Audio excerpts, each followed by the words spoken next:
Bonjour à toutes et à tous et bienvenue dans cette nouvelle vidéo. Quelquefois, il suffit de chercher un peu plus dans son téléphone pour trouver des astuces qui peuvent être très intéressantes au quotidien. Aujourd'hui, j'aimerais vous présenter une astuce qui va être très utile, puis on n'aura pas besoin d'installer aucune application, c'est une fonction qui existe déjà sur votre téléphone Samsung Galaxy. Pour la retrouver, il faut se rendre sur les widgets, et dans ce cas-ci, maintenez tout simplement votre doigt sur votre écran principal ou l'écran d'accueil, puis à partir de là, choisissez Widget, et descendez un petit peu vers le bas pour chercher l'option Loop. Cette option-là, c'est celle que vous voyez ici sur votre écran.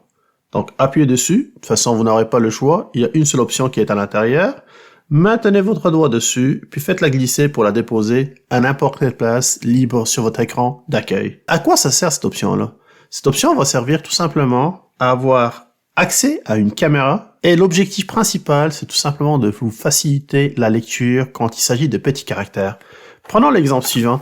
Ici, comme vous pouvez le constater, par exemple, j'ai tout simplement une boîte dans laquelle on a des instructions. Puis dans cette boîte-là, j'aimerais lire le contenu qui est vraiment écrit en petits caractères.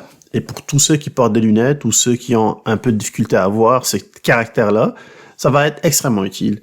Constatez par vous-même la facilité d'utilisation de cette application-là.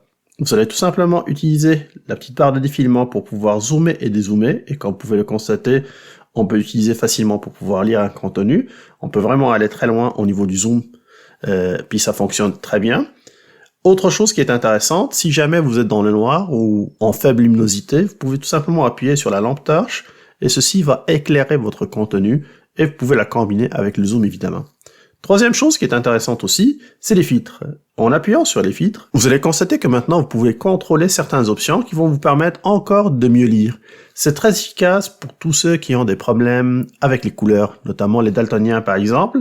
Ici, vous pouvez appliquer certains filtres qui vont vous permettre d'améliorer considérablement la qualité de lecture. Maintenant, si vous posez la question, puis vous me dites quelle est la différence entre cet outil-là puis l'outil tout simplement de caméra, on pourrait utiliser notre caméra pour faire la même chose, eh bien la réponse est simple. Ici, vous avez des options qui sont pensées spécifiquement pour ce type de fonctionnement, à savoir améliorer la lecture. Deuxième chose aussi qui est intéressante, vu que c'est un outil qui est épuré, il n'y a pas toutes ces options-là, le lancement se fait beaucoup plus rapide que le lancement d'une caméra standard. N'hésitez pas d'utiliser cet outil-là, l'outil Loop, et vous allez constater par vous-même que c'est vraiment très simple à utiliser et très pratique au quotidien. Voilà, j'espère que vous avez apprécié ce contenu-là. Si c'est le cas, n'hésitez pas de liker la vidéo, de la partager aussi. Pour tous ceux qui ne sont pas encore abonnés à Québec Test, je vous invite d'appuyer sur le bouton s'abonner, puis d'activer la notification, puis on se donne rendez-vous très bientôt avec une nouvelle vidéo. D'ici là, je vous dis à plus.